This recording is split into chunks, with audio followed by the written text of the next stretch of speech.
Thanks for tuning in to Horseplay Hobbies. On today's episode, we're going to be installing this BMR A-arm support on our 2014 Mustang GT.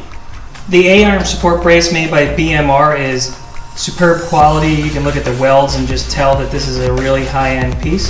This is actually going to be added to the support braces that are already underneath the car, so you're not actually replacing anything with this. You're just beefing up the current suspension and chassis with this. The idea behind this is to increase the amount of lateral force that you can add on to the K-member and the A-arms.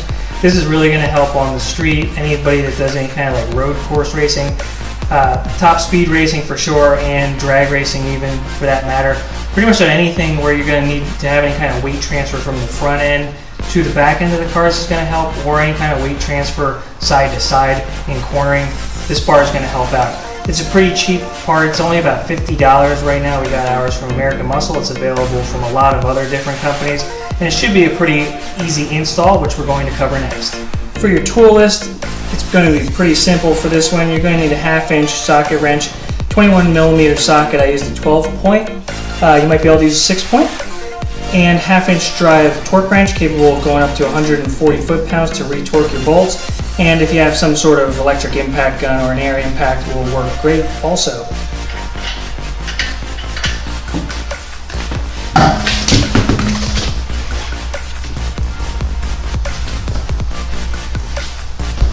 Once you have your wheel removed, the bolt that we're looking for is going to connect the A-arm frame and the K-frame together. You're going to need a 21mm deep socket. A shallow socket is not going to work due to the length of the bolt.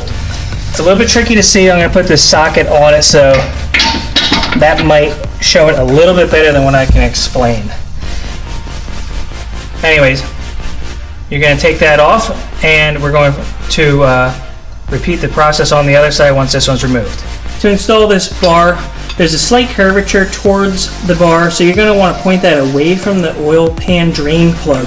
This bar gets installed basically right between the back of your engine oil pan and the front of the transmission. It's the best way I can explain it.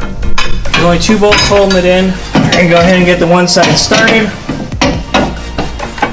Again, we're going to reuse our factory hardware. Make sure that the curvature of this bar is facing away from your oil pan drain plug. That way when you go to change out your oil, you got a little bit more clearance to get your wrench on there. We're just going to get that one hand tight. Come over to the passenger side and get that one snug, and then go back and torque them down. Next, we're going to tighten down the passenger side. We're going to get the nut and bolt started by hand here real quick. Next, we're going to torque them down the spec. Next, we're going to tighten down the driver's side bolt first.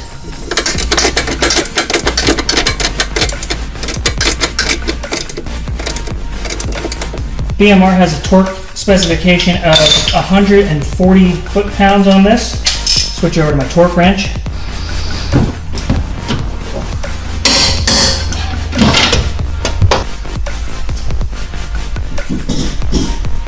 Once you got both your sides torqued down to 140 foot-pounds, that's going to complete your install. All I got to do is bolt our wheels back on, and we're all set to go.